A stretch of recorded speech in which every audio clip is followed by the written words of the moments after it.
ጤና ይስጥልኝ እንዴት ናችሁ? ሰላም ናችሁ? ዛሬ እጅግ ለየት ያለ ዜና ይዤላችሁ መጥቻለሁ። እንግዲህ እንደምታዩኝ ይሄው በህዝብ ፊት ቆሜ እንደምናገር አስመስዬ ነው የተናገርኩ ያለሁት። በኢትዮጵያ ወጣቶችና ትምህርት ድጋፍ አገልግሎት ወይም በዩዝ ኤንድ ኤጁኬሽን ሰፖርት ሰርቪስ ኢትዮጵያ በየስ ኢትዮጵያ በኩል የጀመርነው በ30 ዓመት ጊዜ ውስጥ የሚተገበር የህይወት ግብ አውጥተን ያንን ግብ ደግሞ ወደ ተግባር ለመቀየር በየቀኑ እንሰራለን ብለን እንቅስቃሴ ጀምረናል። እኔም እዛ ስልጠና ውስጥ ካሉት ውስጥ አንዱ ነኝ እና ዛሬ በጣም እጅግ ለየት ያለ ዜና ልነግራችሁ ፈልጋለሁ። ይሄንን እቅድ ከጻፍኩ ጀምሮ እኔ ስልጠናውን ከጀመርኩኝ አሁን 2 ወር አካባቢ ሊሆነው ነው እና ብዙ ኢትዮጵያውያን አብረውኝ የሚሰለጥኑ አሉ።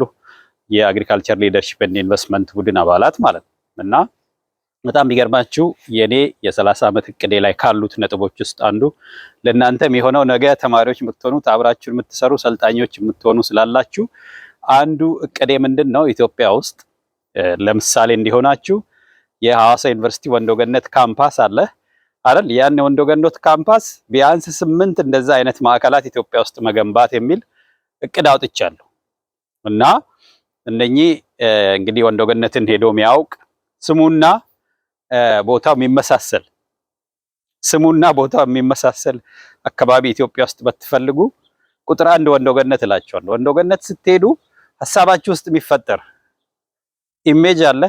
እዛ ቦታ ደግሞ ስትደርሱ የምታዩት በጣም ደስ የሚል እውነትም ገነት ሊያስብል የሚችል ሀብት ነው ያለን ወንዶ ገነት ሐዋሳ ዩኒቨርሲቲ ወንዶ ገነት ካምፓስ ማለት ነው እና እዛ ቦታ ስሄድ በጣም ነው ኢንስፓየርድ የምሆነው እኔ እጅግ ደስ ይለኛልና ምን አለ እንደዚህ አይነት ቦታዎች ቢበዙ ኢትዮጵያ ውስጥ ብዬ እመኝ ነበረ ማለት ነው እና ዝም ብሎ ቦታው ስለሚያምር ብቻ ሳይሆን እዛ ውስጥ ትምህርት አለ፣ ስልጠና አለ፣ በዙሪያ ላይ ማህበረሰቡ አለ፣ ደኑ አካባቢ በደንብ ተጠብቆ ነው ያለው።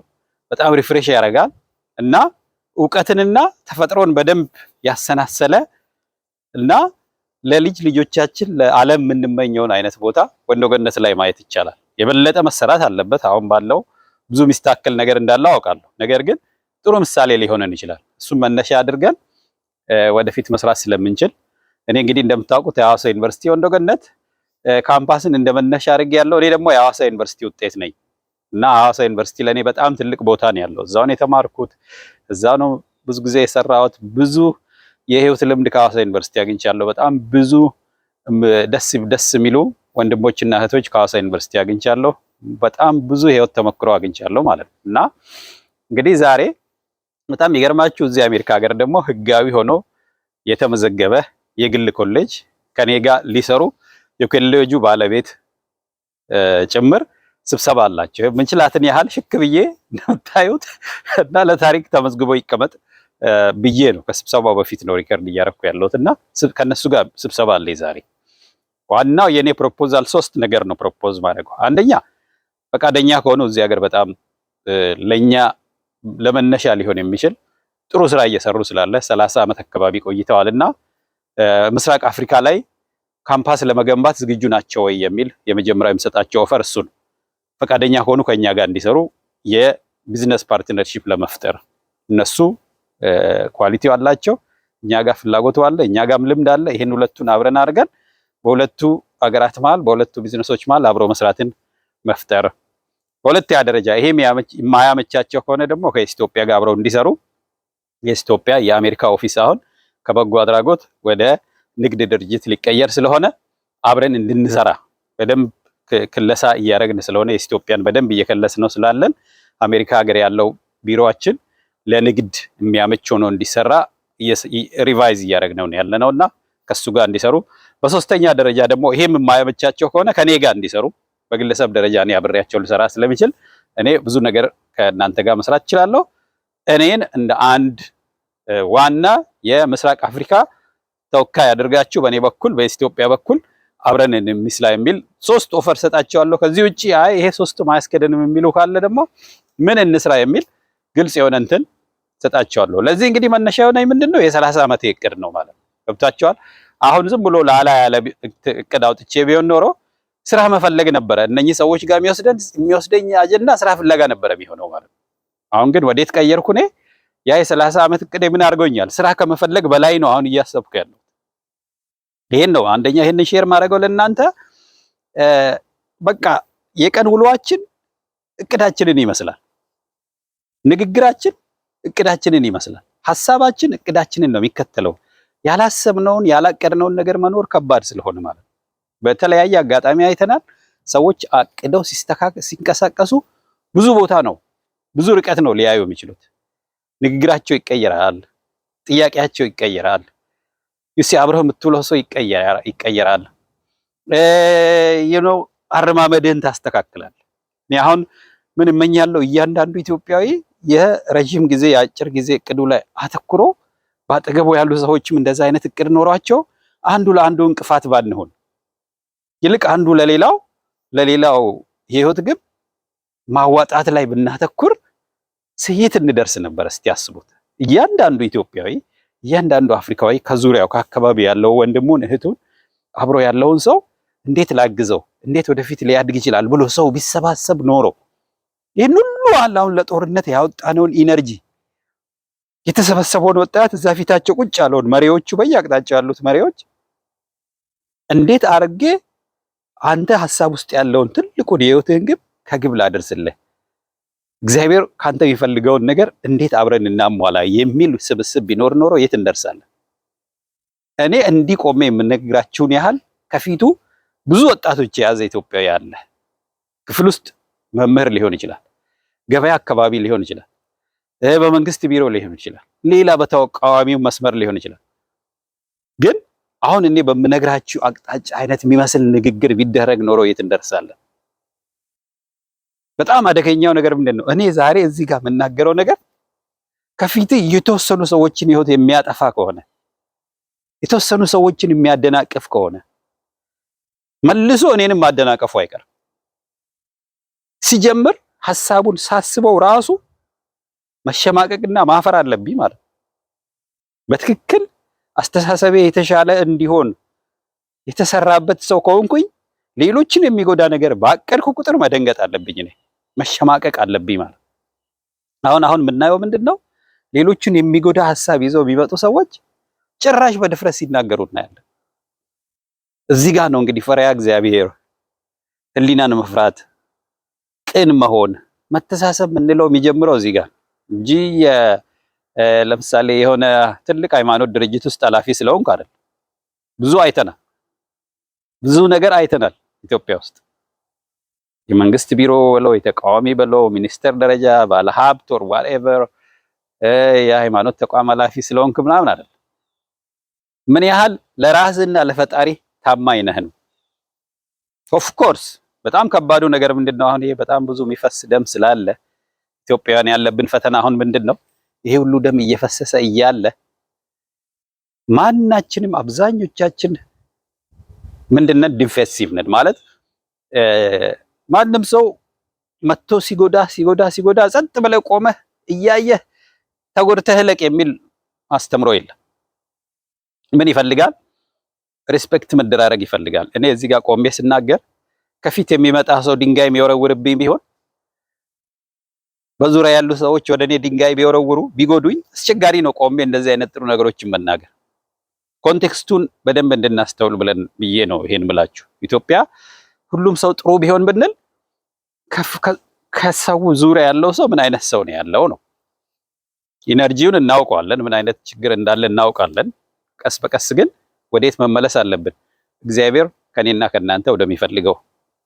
ይሄ ዝም ብሎ የማታለል የውሸት ዝም ብሎ የሃይማኖት በሉት የፖለቲካ ምናምን ጫጫታ አይደለም። ብዙ እናያለን። እየታዘምን ጸጥ ምንለው ነገር አለ።